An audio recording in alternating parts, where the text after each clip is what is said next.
Gente, boa tarde. Bom ter vocês aqui com a gente, né? E já de antemão agradecendo Karina e toda a equipe pela recepção e pela oportunidade, sem dúvida nenhuma. Falar da pessoa deficiente hoje é mais do que formação, do que educação em odontologia. É uma inspiração, né? Mexe com todos os sentimentos que a gente tem enquanto ser humano. Então, é muito mais do que processo ensino-aprendizagem, né? É uma realização pessoal. Eu estabeleci com vocês hoje, assim, alguns objetivos que são muito importantes, que são quase como palavras de ordem, mesmo que seja uma informação básica em um momento oportuno como esse, né? Então, promover o conhecimento sobre a pessoa com deficiência, a gente estabelecer um pouquinho as diferenças conceituais, né? Porque nós estamos acostumados a falar na pessoa com necessidades especiais, o paciente com necessidades especiais, o portador de necessidades especiais, e essa nômina, ela é oficial, né, nas nossas instituições, mas há uma tendência no mundo e uma tendência legal em reconhecer a pessoa com necessidades especiais, né, na odontologia, como uma pessoa com deficiência, em todas as áreas, tá? A gente vai falar um pouquinho mais sobre isso. Promover o conhecimento sobre as necessidades de saúde bucal e as particularidades do tratamento odontológico, desmistificar essa atenção e esse atendimento, e, de certa forma, favorecer um pouquinho a inclusão e acessibilidade da PCD à saúde e à saúde bucal, né?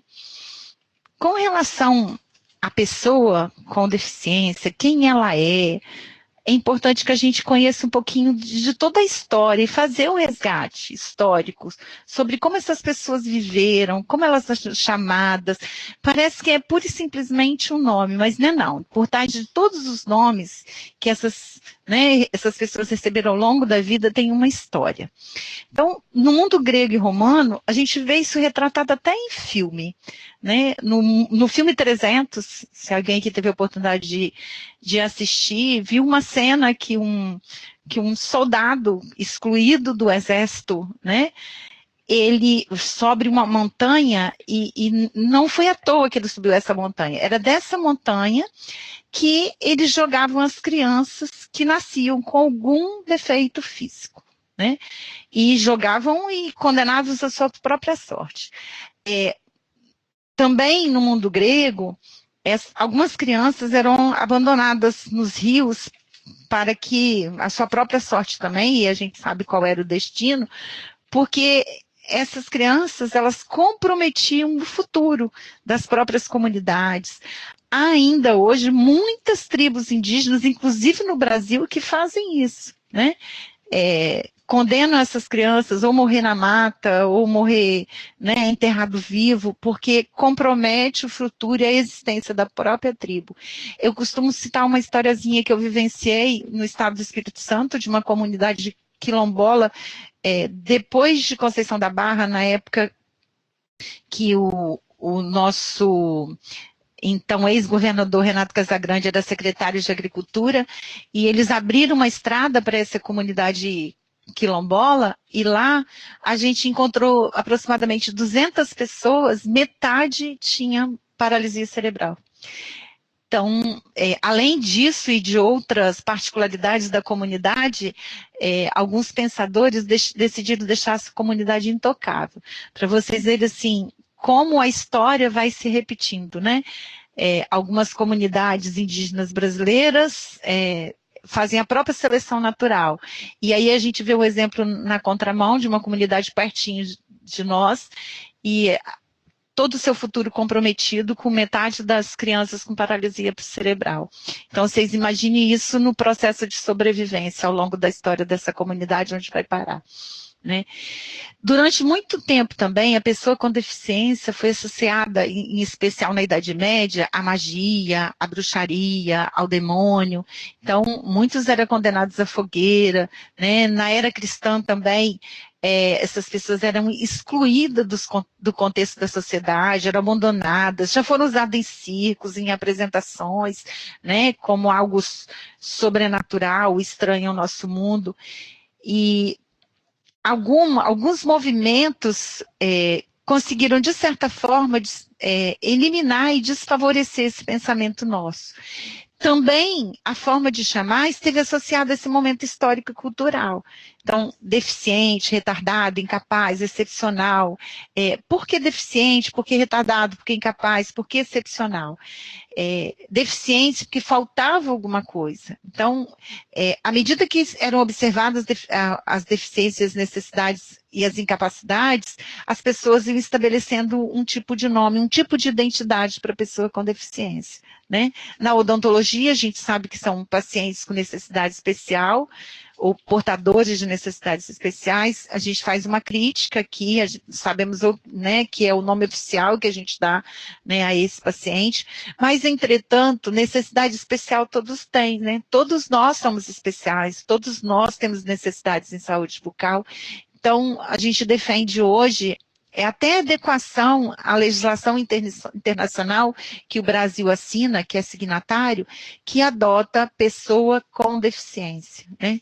O Brasil que criou uma certa imagem pejorativa e negativa da deficiência, mas se você for observar a definição oficial de deficiência, você vai ver que elimina, né, a nossa imagem negativa, ela deixa de existir.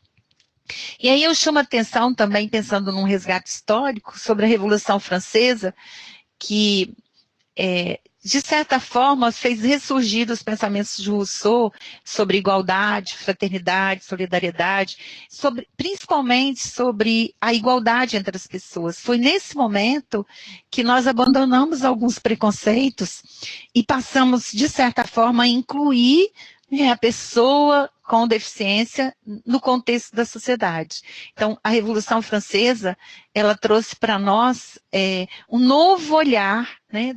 É óbvio que com certa limitação, mas um novo olhar para a pessoa com deficiência. Depois a Revolução Industrial, né, que também levantou essa questão da pessoa com deficiência ou da pessoa que se tornava incapaz naquele momento da revolução, seja por acidente de trabalho, né, ou alguma coisa, ou estresse, então alguma necessidade especial, e a Revolução Industrial acabou também por trazer um novo olhar, só que muito mais voltado para o processo produtivo. Mas nada se compara à mudança da Primeira e Segunda Guerra Mundial, que foi a questão dos soldados, né, que perdiam membros, e aí depois como tratar essas pessoas. Então, muitos pensadores e muitos generais, de certa forma, empurraram os governos a reabilitar esses soldados, porque precisavam deles também, né, a gente sabe disso.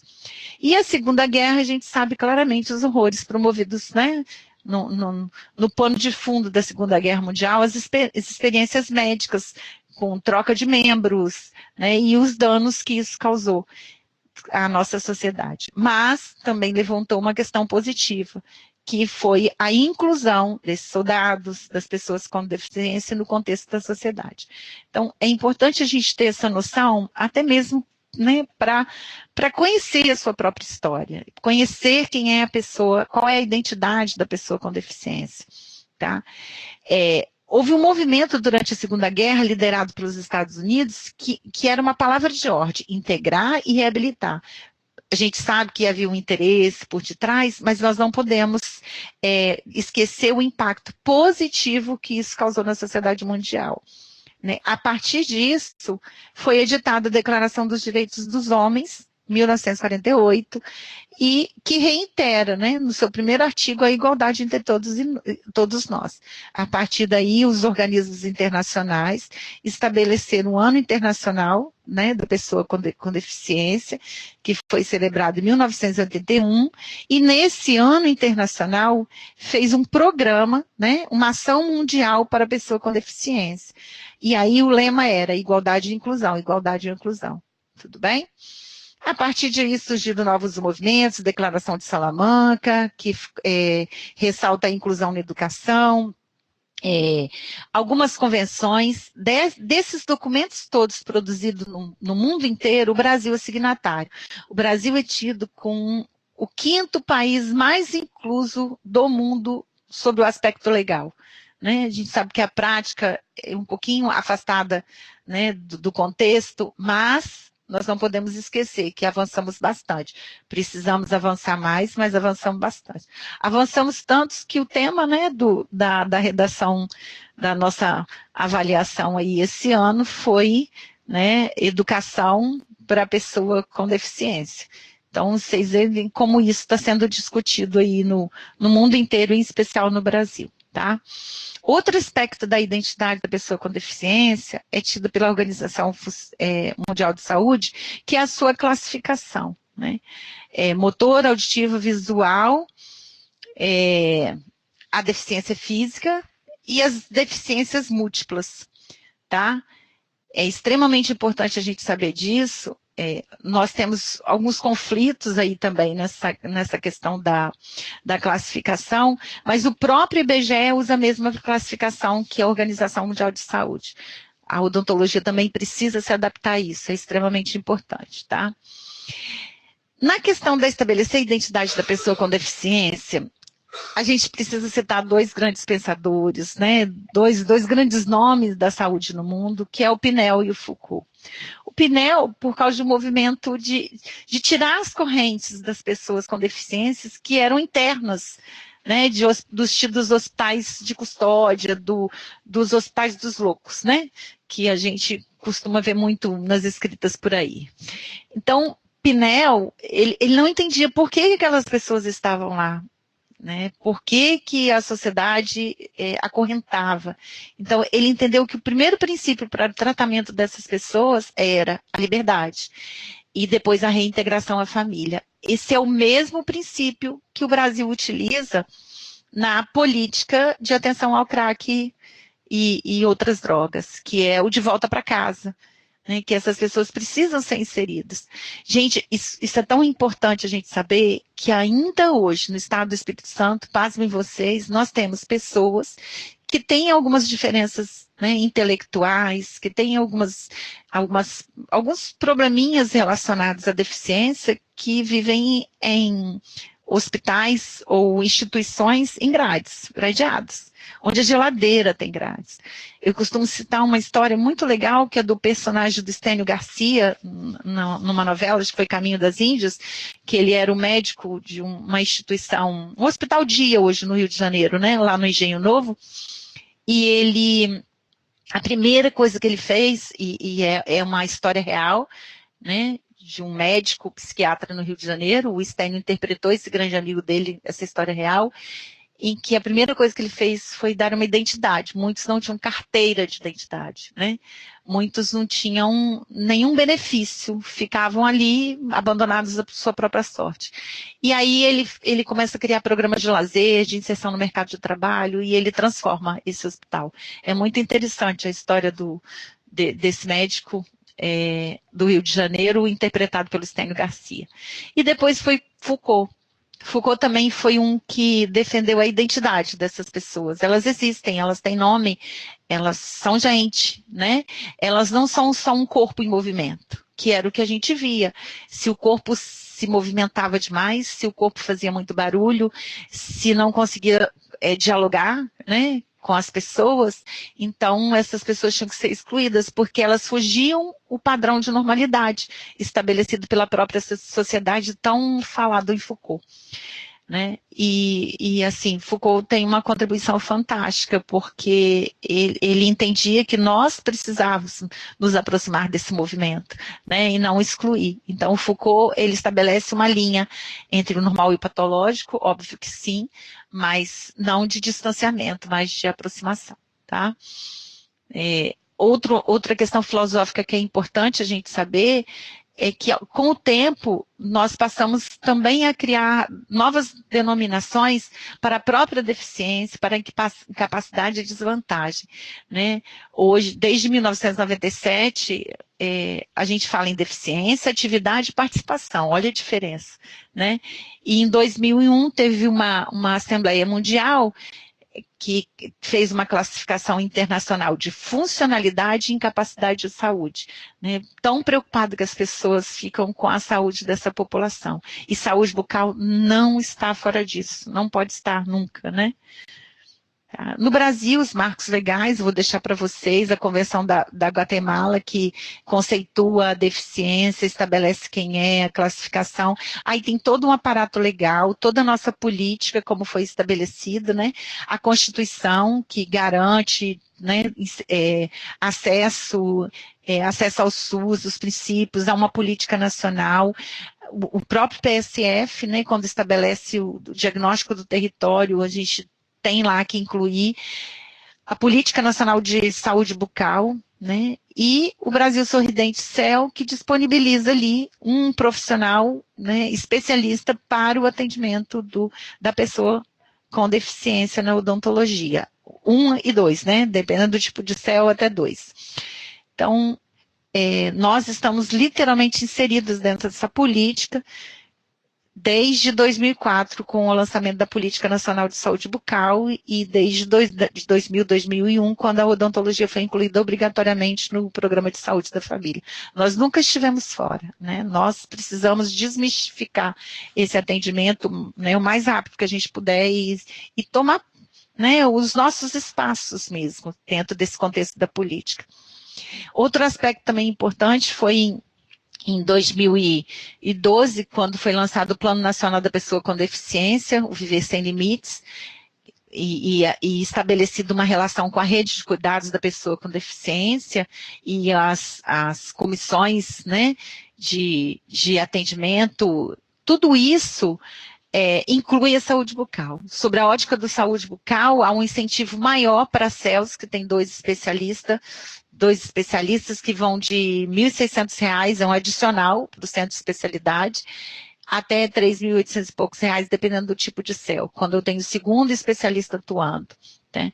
E o grande objetivo dessa política foi equidade e acessibilidade, dar mais a quem precisa mais, no limite, né, das suas necessidades, e garantir acessibilidade às pessoas. Quando a gente fala de acessibilidade, gente, nesse caso aqui, inclui acesso. Né? Quando a gente fala em acessibilidade, a amplitude é bem maior.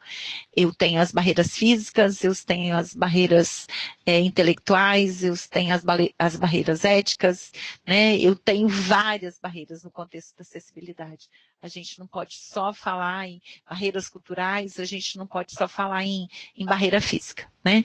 Brasil, por ser um país dos mais inclusos sobre a ótica da legislação, ele tem por obrigação de certa forma, manter os prédios públicos e até mesmo impulsionar os prédios privados para a acessibilidade, né? Mas desenho arquitetônico, mas nós temos muito mais a fazer, né? Nós temos a inclusão tecnológica, a inclusão à educação, então ainda estamos longe dessa questão da acessibilidade, mas vamos caminhar para isso, tudo bem?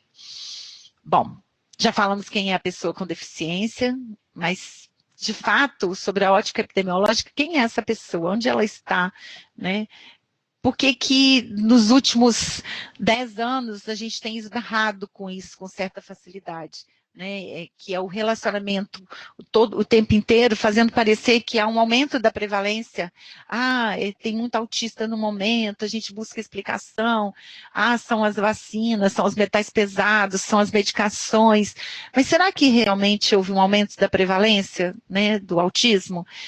Ou será que essas pessoas, ao longo do tempo, nunca foram diagnosticadas, nós nunca percebemos, a gente conviveu com o transtorno do espectro autista, que é o autista mais leve, e nunca percebeu isso. Né? Ao longo da história, a gente tem relatos que algumas pessoas, olhando hoje de fora, né, e alguns grandes cientistas e pensadores dizem que até Einstein tinha transtorno do espectro autista.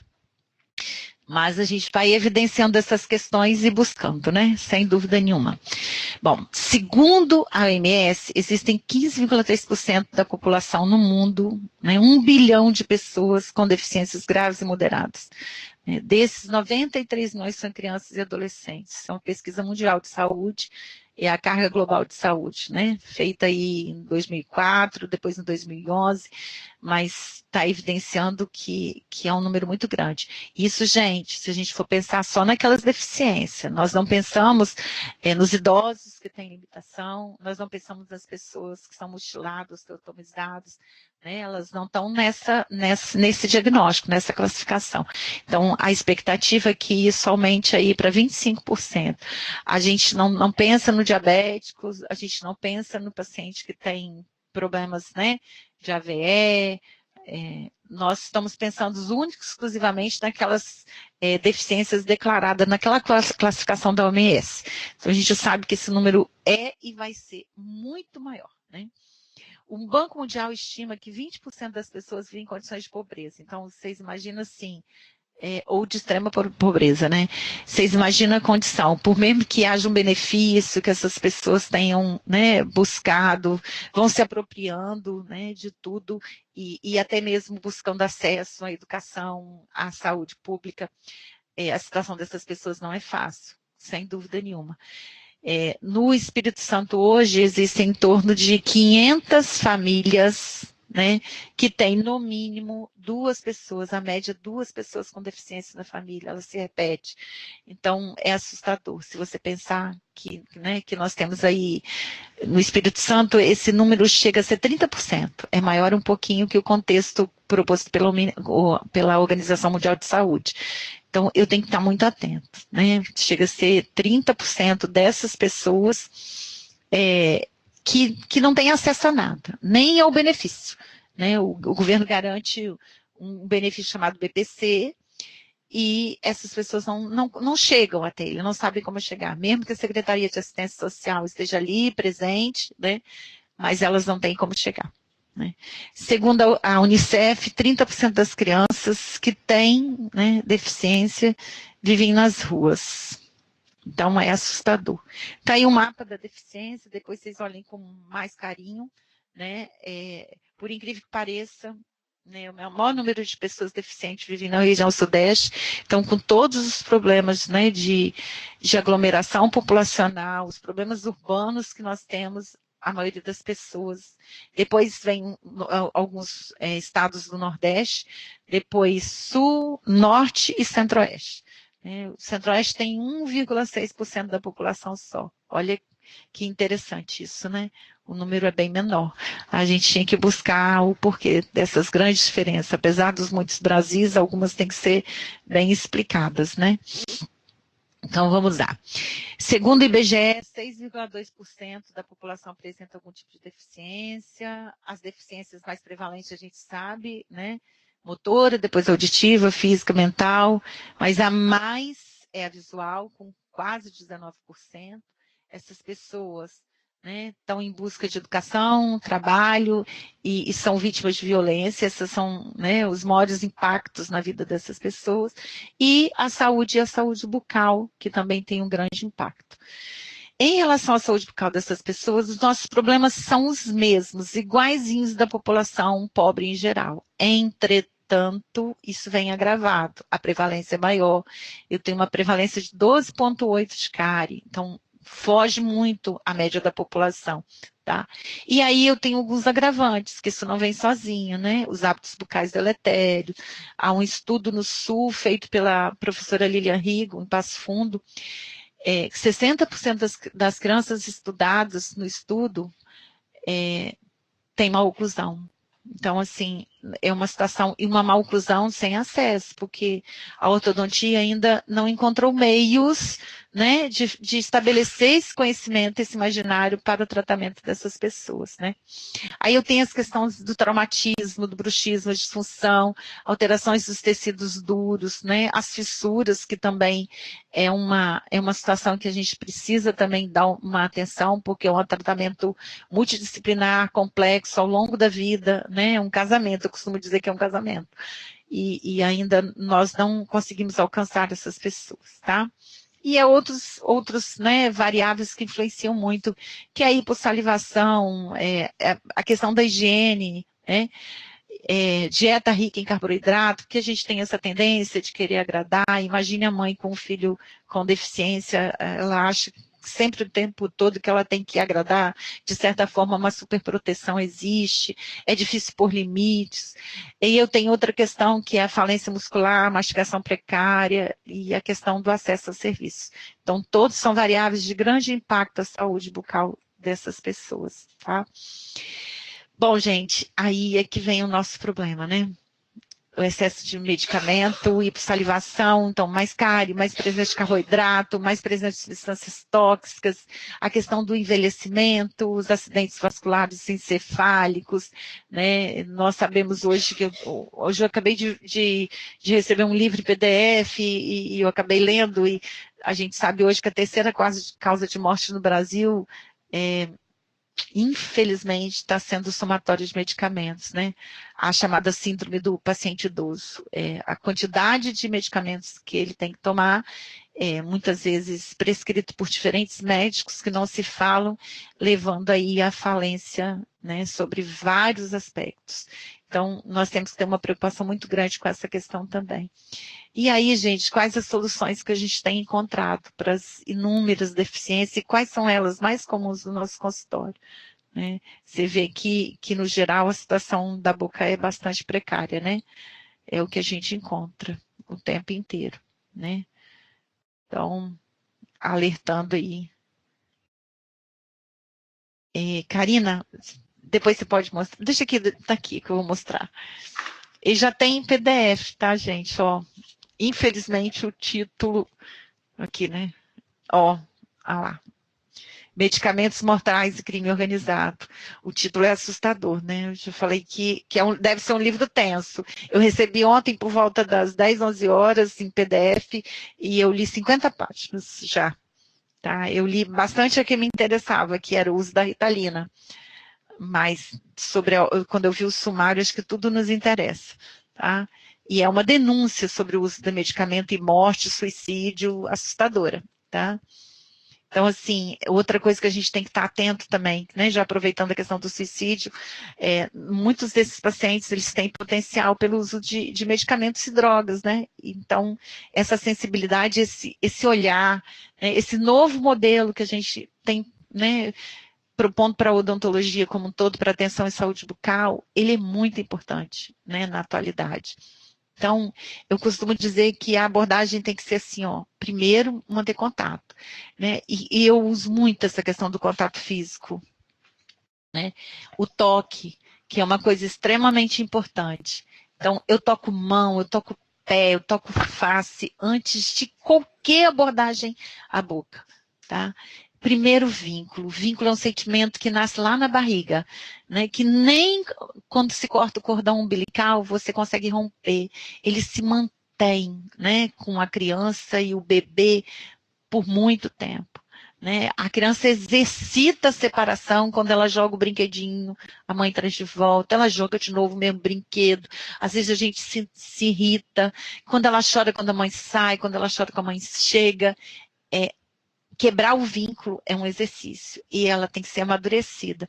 Então, a gente faz o caminho contrário, a gente tem que estabelecer o vínculo com o paciente. E esse vínculo é também físico, é de olhar, né? Eu não converso com nenhum paciente meu, nem o paciente que está no estágio final de Alzheimer, nem esse. Que as pessoas falam assim, não tem comunicação, eu não sei. Né? Alguns você alcança, né? Talvez outro não consiga se manifestar, mas talvez te entenda pelo menos um pouquinho. Eu tenho uma paciente agora, recente, ela tem 61 anos, ela era psiquiatra, e ela está Alzheimer, no final, assim, do Alzheimer, né? Que agora, essa semana eu a recebi, ela está 3 dias sem comer, agora é sonda nasogástrica para poder se alimentar. E quando ela ouviu cantar a música do Roberto Carlos, ela canta comigo, emitindo um único som, tá? Mas ela canta comigo, então ela está me ouvindo, né? Sem dúvida nenhuma. Então, essa coisa do vínculo, e você usa todos os artifícios, todos, sem exceção. Né? Eu ouço rock pauleiro, às vezes assim, metálico, gravado no iPad, porque alguns pacientes de transtorno grave do autismo gostam de rock pauleiro, gostam de bateria, né? Pancadaria. E eu aprendi a ouvir. Então, acho que é importante a gente fazer isso. Conhecer a família, nada acontece sem a família. Né? A gente encontra muita criança negligenciada, mas é ela que vai nos dar. Então, a gente tem que trazer essa família para perto. E a gente encontra, assim, muitas pessoas que são de uma dedicação, assim, que conseguem compreender um olhar. Né? Então, a família é importante, seja quem estiver ao lado, quem estiver presente, cuidadores, eu incluo o cuidador nesse momento da família também, sem dúvida nenhuma, porque ele é parte, né, daquele momento familiar com aquela criança, ou com aquele adulto, ou com aquele idoso, não importa. Conhecer a patologia, né, para abordar, sem você saber com quem você está lidando, né, às vezes a gente assim, ó, não pode nem tocar. Paciente que tem transtorno, né, que está em surto grave de esquizofrenia, não toque, não toque, você pode parar na frente, né, para impedir. Pare, ele vai desviar, você acompanha, mas não toque, né. Criança, transtorno do espectro autista grave, não toque, não amarre, não segure, vá atrás dele, onde estiver. Se eu tiver que atender no chão, deitada, sentada, no canto da parede, a gente vai, sem dúvida nenhuma, tá? Então, são algumas coisas que a vivência vai te dando para essa ou aquela, né, aquele paciente, mas é o que a gente tem que fazer. É acompanhar, conhecer, né, família, a patologia ou as patologias existentes, né? E saber também quais são as expectativas e as experiências que a família tem ou teve ou quer. O que ela deseja do tratamento odontológico, né? Porque às vezes ela deseja uma coisa que não é possível. Então a gente faz o que é possível, sem dúvida nenhuma. Né? E nessa coisa do fazer o que é possível, a gente vai estabelecendo um modelo. Enquanto a odontologia caminha para a harmonização facial, para o botox, para os fios e outras, né, facetas, implante, às vezes a família tem expectativa disso, de fazer o implante, de fazer a ortodontia, e às vezes isso não é possível. Então a gente tem que construir esse novo modelo, né, de atenção para um paciente mais que especial, né? Outros aspectos da abordagem que são muito importantes, anamnese, prontuário, diagnóstico definitivo, né, conhecer essa questão dos riscos que os pacientes têm, né, na hora da nossa intervenção, na hora dos, essa semana eu li uma revisão sistemática que fala que, e até é um cardiopaper europeu, que se alguém me tem aí no Facebook, me viu postar para o Brasil inteiro, que fio dental, escovação dentária, profilaxia com Profident, eles têm mais risco para cardiopatia do que intervenção odontológica grave, né? Extração dentária, implante, outras coisas mais. Então, assim, a abordagem tem que ser muito séria, não dá para ser diferente, né? E a gente tem uma associação europeia uma não, são três instituições europeias que assinaram esse cardiopaper. Né? É importante a gente ter isso em mente, que eu vou escovar, eu vou ensinar, mas com os cuidados, né? Sem dúvida nenhuma. Sem contar os aspectos psicológicos do comportamento, que também eu tenho que estar atento, né? Porque às vezes naquele momento a pessoa não estava bem. Né? Hoje eu fui me despedir de uma paciente que eu só ia ver o ano que vem, interage muito bem, ela foi perfeita e ela começou a chorar para tirar um ponto. E para entender qual era o sentimento dela, eu demorei, foi só depois de um tempo que eu percebi que ela estava chorando porque ela não ia voltar mais, né? Mas ela chorou muito, muito, muito, muito, muito, né? Eu acho que é importante a gente ter essas coisas em mente, tá? Então, lá no sistema público ou no privado, eu tenho que ter, né, esses olhares. Eu vou falar um pouquinho para vocês, assim, do sistema público. Não é fácil, né?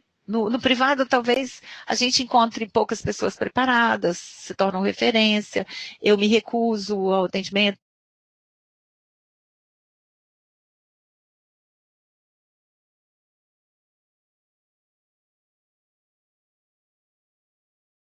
Se apareceu, tem que encarar. Então, o primeiro pensamento, gente, que vocês têm que ter é que, assim, não é louça, não é porcelana. Eu só tenho que ter um pouquinho de cuidado a mais. Então, eu vou fazer a abordagem, eu não sei fazer, então eu vou conversar, eu converso com o colega do lado. Hoje o Estado tem algumas pessoas de referência que foram treinados num curso aí do Plano Viver Sem Limites. Né? Eu sempre tenho uma referência sobre o assunto para recorrer. É importante. O que fazer? Né? Filmo, posso filmar, conta para o colega, pergunta, conversa com o seu professor. Né? Que abordagem você fazer? Como eu posso ajudar? Acho que essa é a grande pergunta que eu tenho que fazer. Como eu posso ajudar? Tá? Estabelecendo o vínculo com a família, né, e o paciente, acho que é o primeiro ponto, não importa onde você está. E aí, na atenção odontológica, tudo uma questão de necessidade e oportunidade, né? Bom, Bom, particularmente da odontologia, gestantes são pessoas com necessidades especiais, não vou entrar muito no mérito, mas a gente ia lembrando, primeiro, segundo, terceiro trimestre, educação para a saúde, prevenção primeiro e terceiro, se tiver que fazer uma intervenção odontológica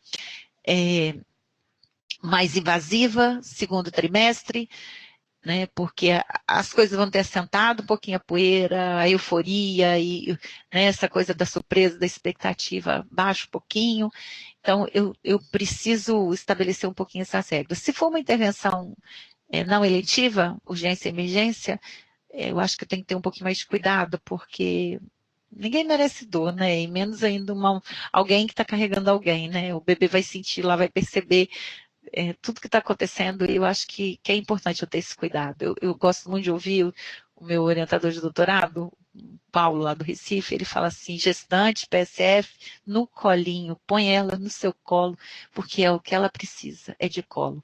Adoro ouvir isso, amei, né, ter ouvido isso, principalmente de um homem de 4 metros de altura, foi muito legal, tá? Aí no bebê, primeira consulta, a OMS falou 6 meses, mas se nós pudéssemos ter nosso pré-natal médico odontológico lá, né, seria muito bom. Atento às fissuras, centros de referência. Hoje a gente não tem centro de referência no estado do Espírito Santo, mas tem algumas pessoas aí comprometidas, né, a residência lá do né, coordenada pelo professor Timóteo, eu tenho os bancos de leites que podem dar né, uma retaguarda bastante, mas a nossa referência ainda continua sendo o centrinho.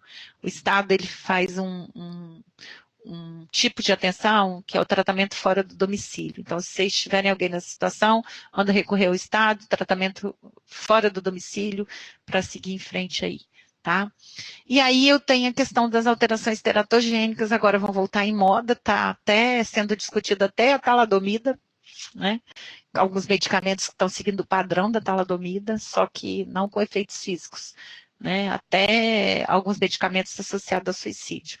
Vão vir de vento em polpa e eu tenho que estar atenta a essas coisas, tá? E eu tenho as crianças de difícil condicionamento, que muitas vezes também se encaixam nesse perfil do paciente com necessidade especial odontológica. Adolescentes com distúrbios alimentares, álcool e outras drogas.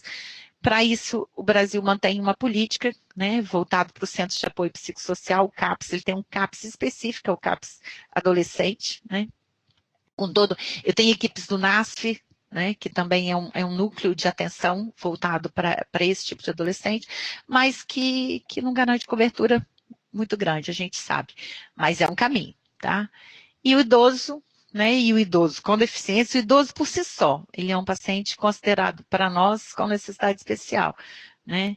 E na questão do idoso, estar atento à depressão, né, porque a questão do autocuidado e outras coisas mais. E paciente doente mental, né, não se assuste, é isso mesmo, doença mental vem desde uma ansiedade patológica, até esquizofrenia, o extremo, né, para a gente falar doente mental é uma situação um pouquinho, né, pejorativa, mas não, é isso mesmo, até uma leve ansiedade é considerada doença mental, tá?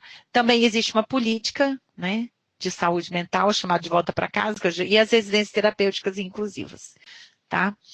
Bom, agora, segundo IBGE e OMS, nós temos aí as alterações comportamentais, né, de extremo interesse da odontologia. Tudo bem? O autismo, o transtorno do espectro autista, que eu já falei para vocês, nesses últimos 3 anos, houve aí um avanço na questão do diagnóstico, apesar da gente não ter tomado ainda pé, mas hoje já existe assim, uma evidência muito grande que autismo é genético, alterações de algumas áreas do cérebro, que pode ser uma, duas, podem ser várias áreas, né, padrão genético, e a gente não sabe o que leva, mas hoje já está esclarecidíssimo que alguns né, cromossomos sofrem alterações que levam ao transtorno do espectro autista. Isso é a última novidade que vem aí de uma brasileira que está numa universidade dos Estados Unidos, tá? E está trazendo para nós, se alguém quiser conhecer um pouquinho mais, só entrar em contato, Karina, ou comigo, que a gente ajuda um pouquinho, tá? Aí eu tenho a síndrome de Asperger, que também é muito comum, depressão, nós encontramos muito, transtorno do déficit de atenção e hiperatividade, né? muito é aquela criança que não para hora nenhuma, que não interage com você, que tá sempre querendo outras coisas, e aí isso é um pouquinho confuso com a síndrome do respirador bucal, é um pouquinho confuso com a geração flocos de neve, que depois da geração X, Y e Z, né, que são as diversas gerações que surgiram depois de Woodstock, já está se falando da geração flocos de neve, que é uma geração que só está voltada para o imediato, né, para a tecnologia o tempo inteiro, e ela não quer saber de interagir socialmente com o resto do mundo. Então, tem que ter muita atenção a isso, porque isso também está intimamente relacionado à questão do autocuidado, da saúde bucal e também do aparecimento de algumas doenças relacionadas à saúde bucal, bruxismo, né, obricrismo e outras mais. Também a gente recebe muito, é um paciente que costuma muito procurar o tratamento odontológico, as alterações neurológicas, epilepsia parcial benigna, né, juvenil, paralisia cerebral. Desse eu destaco mais a paralisia cerebral, que normalmente é um paciente que a gente consegue interagir bem, dependendo do grau da paralisia, né, e às vezes é o paciente que eu mais distancio. Foi assim também, historicamente, né. O paciente da paralisia cerebral, ele é tido como louco, ele que foi o acorrentado, ele que foi o paciente objeto de estudo de Foucault entre o normal e o patológico, os gritos, as expressões corporais, né, e parece que eu mantenho aquela ideia pré-Foucault, que ele tem que ser excluído. Então, quando eu vejo um paralisado cerebral, e muitas vezes a maioria na cadeira de rodas, eu não vou atender, porque é a minha porcelana, né? Não porque eu faço algum tipo de discriminação, não é isso. É porque às vezes eu não estou acostumada mesmo, né? Eu acho que é uma porcelana e eu não sei o que fazer, né? Eu tenho que ter muito cuidado. E tem mesmo, mas saber o que fazer é fácil, não é difícil. Esse é um dos pacientes mais fáceis que a gente tem para atender. É incrível, né? E é o que mais a sociedade afasta. E aí, algumas síndromes de interesse odontológico, né? Que também são muito comuns, a gente destaca a tríade de Robin, vocês devem lembrar, né? Micrognatia, a língua também microglossia e a fissura, a tríade de Robin. Então, eu não consigo gravar todas, nenhum de nós vai conseguir gravar todas, mas é importante. A síndrome de Marfan, que já foi retratada em filmes até, que é aquela que o indivíduo está relativamente bem, tem uma dificuldade com a fala, se alimenta bem, tem um biotipo, e quando chega na adolescência, obesidade mórbida e tempo de vida também mais curto. E a gente não descobriu ainda esse mecanismo, tá? A Moebius, que apresenta sobre a ótica da saúde bucal, hipossalivação, hipotonia muscular, e aí por essas duas questões não consegue fazer autolimpeza, então prevalência de doenças bucais altíssimas, atresia da maxila é muito comum. Tá? Então, assim, algumas a gente consegue lembrar naturalmente. A trissomia do par 21, que é a síndrome de Down, que essa, né, talvez seja a que mais favoreceu para a inclusão no mundo. Nós temos aí artistas famosos no mundo inteiro, a gente tem artistas de Globo, Hollywood, que deram a volta por cima na questão da síndrome de Down. Nós temos empresários, né, atletas olímpicos, que contribuíram para desmistificar a síndrome, né? Mas também tem problemas bucais, né? Por causa da hipotonia, hipossalivação, pescoço alado, né? Então, assim, postura, eu tenho maloclusão, então eu tenho uma série de probleminhas que eu tenho que estar atento, tá? Então, a gente não precisa saber todos, é uma questão de só buscar um livrinho na hora que a gente precisa. Não é diferente com relação às outras, auditiva, física, intelectual, visual, múltiplas, e aí eu chamo atenção para os pacientes que estão osteotomizados, que são totalmente excluídos da odontologia. O Brasil tinha um centro de referência de prótese extrafacial, que era numa cidade do interior de São Paulo, e ele foi fechado. Nós temos uma portaria do Ministério de Saúde, desde a década de 90, que garante o direito dessas pessoas de terem essas próteses pagas pelo Estado. Reconstituição mandibular, estamos na era do CAD/CAM, da reconstrução da impressora 3D, Isso é feito nos Estados Unidos de forma rotineira e o Brasil não consegue, a odontologia brasileira não consegue alcançar. Estamos na era do olho biônico, na era da insulina biônica, né? E a gente não consegue alcançar isso. Não consigo compreender, né? Por que a gente não avança nessas questões. Tá? E aí, gente, em relação à saúde bucal, atenção às bacteremias, falei que tem um cardiopaper aí, precisamos revisar. Questão do diabetes, né, hipertensão, doença renal crônica, esses são os pacientes com comprometimento sistêmico. O Ministério da Saúde, ele editou um protocolo agora recente, talvez vocês consigam na internet, se não conseguirem também, pode localizar que eu mando para vocês, diminuiu o limite para o diabetes, diminuiu o limite da hipertensão, né? Eu tenho paciente agora que nenhuma intervenção, diabetes acima de 14, pressão arterial acima de 16, nenhuma intervenção é médico especialista para depois você dialogar e fazer o que você tem que fazer, tá? Mudou, não é difícil, a gente consegue, posso mandar, acho que eu tenho isso fotografado no telefone, posso mandar para vocês sem problema nenhum, tá? E aí as doenças hematológicas, anemias falciforme, também amplamente discutido pela odontologia, né? Chama atenção para a questão do CA, do câncer, quimio, radioterapia, paciente imunodeprimido, não intervir, é importante, né? E a questão dos distúrbios do sistema respiratório, asma, né? E a síndrome do respirador bucal, que a gente tem que estar muito atento, tá? Não está dando para ver muito bem, mas se vocês ampliarem, existe um protocolo nacional, tá? O que se fazer, para onde caminhar, eu não vou entrar nesse detalhe para vocês, porque é a nossa rotina de consultório. Para onde que o paciente vai, primeira consulta, se ele estiver nessa situação, o que temos que fazer, né? E fica fácil para vocês, aí fica disponível, né, Karina, essa aula, então fica fácil vocês consultarem, tá? Bom, nossa abordagem é óbvio que começa pela primeira consulta, educação, sem dúvida nenhuma, então você vê aí um paciente com certa dificuldade motora, né?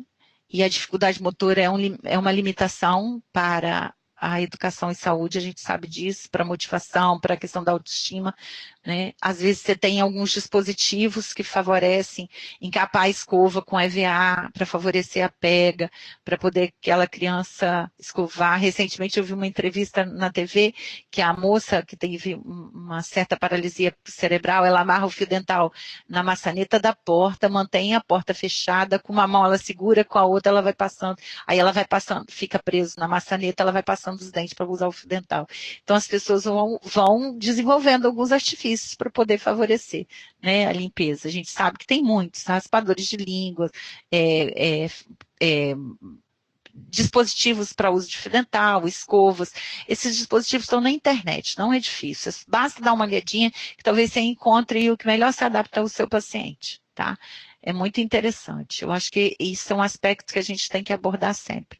Às vezes você tem certa dificuldade? Tem, mas, né, tem mães que põem cano de água, né, hidráulico nas escovas para poder fazer um cabo um pouquinho diferente para essas crianças pegarem mais grosso, que facilite mais. A gente tem muitos artifícios aí desenvolvidos, tá?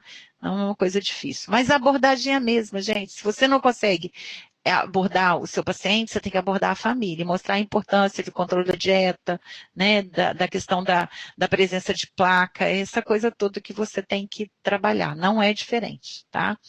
Isso aqui foi feito num curso, né, do Plano Viver Sem Limites do Ministério da Saúde, que treinou aí quase 7 mil profissionais da odontologia no Brasil inteiro, né?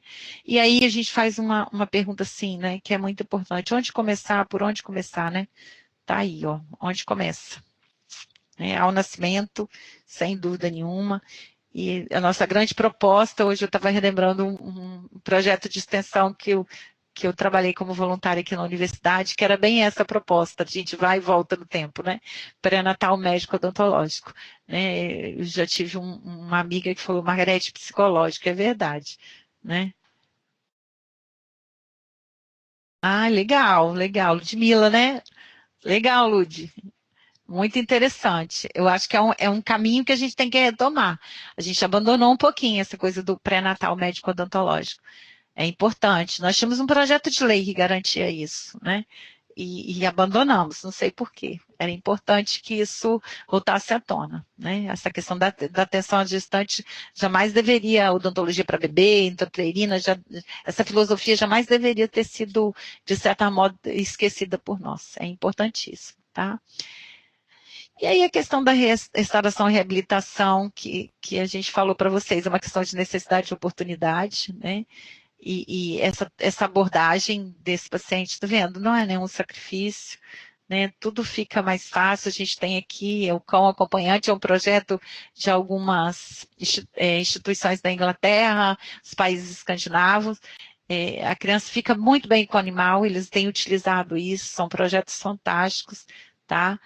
Que são utilizados em alguns países do mundo. O Brasil tem poucos, né? A gente tem até um certo receio de ter um animal no consultório, mas às vezes é importante. Aí, tá aí, ajuda no tratamento odontológico, igual o meu rock pauleiro. Né? Tá? Aí, com relação às posições, são as mesmas do bebê, né? Joelho a joelho no colo da mãe, né? Aí, ó, da antiga Macri, que a gente utiliza muito. A gente tem uns outros dispositivos de contenção, né? Que eu trouxe para vocês, de apoio de cabeça, tá vendo, ó, né? Tem um que é uma calça, você veste na criança, ela fica presinha, aí eu tenho essas faixas, que são bastante interessantes, né? Eu tenho algumas para travar cotovelo, eu uso muito essa aqui, tanto nas pernas e dorso, né? E uma também que, de certa forma, imobiliza alguns pacientes. Eu tenho um envelopinho, que também é muito utilizado, que é o antigo lençol, a gente chama de envelope.